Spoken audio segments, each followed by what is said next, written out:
Hi there and welcome to today's video, which is another kind of advice video really in respect of another of my frequently asked questions I often get directed towards me. And today's frequently asked question is, what on earth polymer clay do I use and for which projects?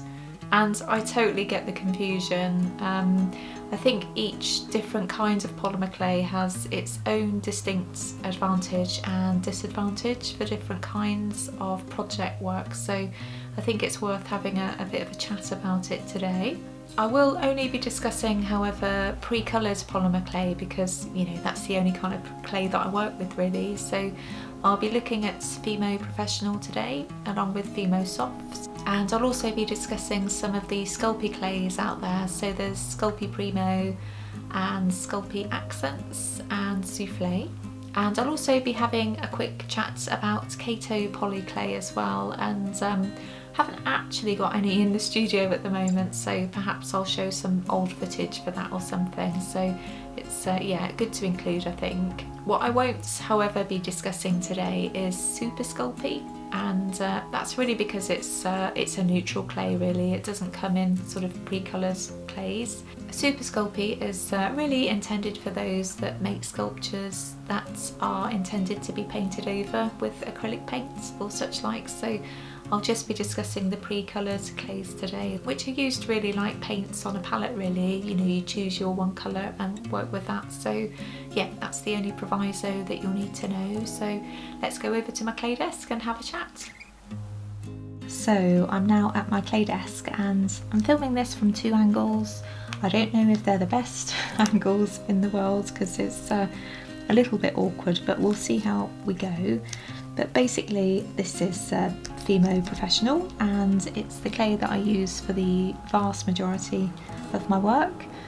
I'm a sculptor that has a real interest in pop culture, and that invariably means making a lot of people, so it's really good for the bake and build technique. So I often create models by starting with the base and then baking that so it's nice and hard, to add some further clay to the piece. And I've just got an example here. I've got Ratchet that I made last year sometime, and I just find it sort of a really good clay. It's nice and durable. I really like the colours, although I tend to mix most of my colours actually. It's rare that I'll use one straight from the packets, but it bakes well. I very rarely have any issues with it, to be honest. FIMO Softs is a similar kind of clay. It's used pretty much in the same way, but it's a softer clay than the FIMO Professional. It's apparently doesn't bake as hard as well, but I have to say it's been such a long time since I've used it that I can't really remember. I just buy FIMO Professional as I know it's, you know, quite a tough clay really, so hence why I just order that in. And I've just got a little bit of the blue here straight out of the packet that I've got going on at the moment. It's not easy to use straight out of the packet. What I'd recommend you always use is a pasta roller to condition your clay so it saves on your hands.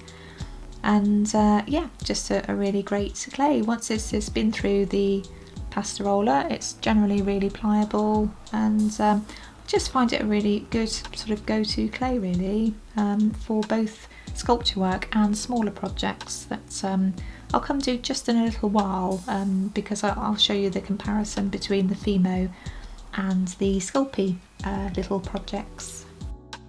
FIMO also comes in FIMO Effect clay, and it's just various kind of you know, shiny clays or sort of neon colours, that kind of stuff. And it's very similar to FIMO Professional, except it is generally a little softer. Just take this out of the packet here, and yeah, you'll see that's a lot easier to kind of separate from the rest of the packet. It's almost like a little more gooey, what I want to say really, but I don't tend to sculpt with this as is. It's generally for elements that I'll add to my larger sculptures really. So yeah, I don't know what that would bake like actually if it was used just on its own. I suspect pretty well for smaller pieces, but yeah, I wouldn't want to use that for anything kind of large at all really. Yeah, except as little elements. So yeah, that's FIMO effects. Now moving on to the Sculpey clays that I have in stock. I've got 3 types in the studio, and these were all gifted to me actually. I was extremely lucky last year by a very generous lady that was, yeah, I think having a clear out, and she sent me just loads of these. So yeah, I'm extremely grateful. But there's the soufflé and there's the accents. So you get like glittery stuff or different effects, you know, like pearlescent clay, etc. And just the Premo Sculpey, which is just the standard kind of version of it. I'll just talk about the soufflé first because I've got some soufflé just out of the pasta roller here, and obviously a different colour, but it's the weirdest feeling using this clay because it's got a feeling to it that's very reminiscent of suede or nubuck. It's really tactile, and I was quite shocked the first time that I used it because very different in how it feels to obviously FIMO. So yeah, you just want to kind of touch it all the time whilst you're using it. It's a really nice clay, and it works really well for little projects. I've got a little badge here that I made for Easter, and yeah, it's just really nice. You can't really tell by touching the baked version that that's how it feels when it's unbaked, I have to say, which is a shame. It'd be lovely if it did feel like that, but it bakes really well. It's a lovely clay to use, but I would say these clays by Sculpey Premo work best, and the soufflé work best as small projects. So, you know, something like this little pin badge, or something like this little koala. This was actually made from FIMO, however, but I have the suspicion that Sculpey Soufflé and Sculpey Premo would work really well as little characters as well. There's a little pug here that I made some years ago now, but yeah, that kind of stuff would work really well, I think, with the Sculpey clays. Yeah, they just work really well for small projects. I mentioned the Premo Sculpey Accents clay, and you'll see here this was a little decoration I made at Christmas last year, I think, and I will be listing all of these actually. I've got various badges and decorations that have just been sort of kicking around in the studio, so these will be added to my Etsy store at some point if you want an affordable piece of clay disarray art. But I don't know if you can see how glittery that is. It's a really nice clay that almost feels kind of Mohrish really. It's really lovely deep red. That's a particular one. I think it's red glitter. But again, it's a really nice clay to use for a small project. The colours are really vibrant and it's really nice on the hands. It's certainly a lot softer than FIMO clay, so if you've got any sort of dexterity issues or sort of rheumatic pain in your hands, then it's something that I'd recommend that you look into, perhaps more than the FIMO clay. And the Premo is it's basically very similar to the Accents, but it just is a matte clay that's yeah, just really kind of nice to use. It's again softer than FIMO, I'd say, so it would need to be put through a pasta roller again. However, I'm not sure if any of the clays really are suitable for using straight out of the packet. You know, I'm all about trying to sort of look after your hands. You only get one pair, so yeah, I'd always recommend a pasta machine with any brands of polymer clay. And just to compare the FIMO and Sculpey pieces together, these are obviously two very similar pieces of art, both Christmas themed, Old Rudolph, and they basically bake very similarly really. I'd say that the the Sculpey probably is a little more intense in colour, so it's kind of the only difference really in how they bake really. I don't think you could look at a piece and think, yeah, that's definitely been made by Sculpey, or that's definitely a FIMO piece. You know, they do bake kind of similarly, but yeah, they're just really nice clays to use for small pieces really. What I would mention, however, is that FIMO clay tends to be a lot, well not a lot, but certainly a little more sticky when you use it. So for instance, when I was making these badges, it really relies on the design being able to, you know, stick together pretty well. So I felt that I had to kind of force the Sculpey clay project together a little more in the joins. This is a FIMO project, this little lion, and certainly that seemed to sort of stick together a little easier. So I think that was the only sort of real difference that I noticed when working on the project. So again, they're both nice clays really, so I'd recommend either. It's entirely up to you.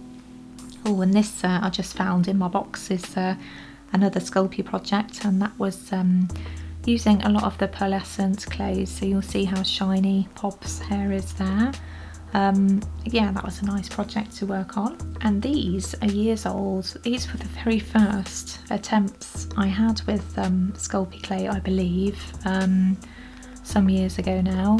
They're rhubarb and custard, which were a couple of cartoon characters from the 70s, I think, and 80s.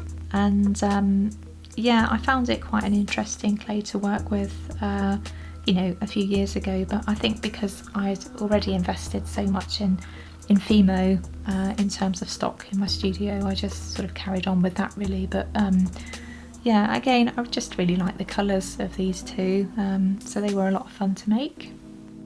And I've just found these in the studio, hidden away. I mentioned in the intro that I hadn't any Kato clay in the studio, so I'd probably use some old footage, but I've just found these, and I made these probably 2 or 3 years ago. And Kato clay is again a really nice clay. It's a very hard clay, so straight out of the packet you'll need to use a pasta machine. It does come in some really nice colours, and what I think it's particularly good for is little jewellery products or little jewellery projects. It just bakes really well, and I just feel like it's harder somehow than the other clays. It feels more robust somehow, even though the FIMO and the Sculpey projects, you know, they do feel solid. You know, I'm not going to lie, but there's just something that feels a bit more kind of intense about the Kato projects, or the Kato Polymer clay, sorry. So I really like Kato clay. It's also a vegan clay, and you know, that's always a good thing. Unfortunately, FIMO and Sculpey aren't, or certainly at the moment. It would be lovely if they were to be one day. But unfortunately, I've got a health condition where I react to a whole lot of stuff, and that includes, sadly, Kato clay. So yeah, I just can't use it, which yeah, it's a shame, because I'd really like to include it more in my work, but yeah, I'm just not able to do that. But I don't want that to put you off, because, you know, this is very individual to me, and I'd always recommend you use this clay where possible, or at least give it a try. It does smell quite strongly, however, and that's one of the reactions I had to it.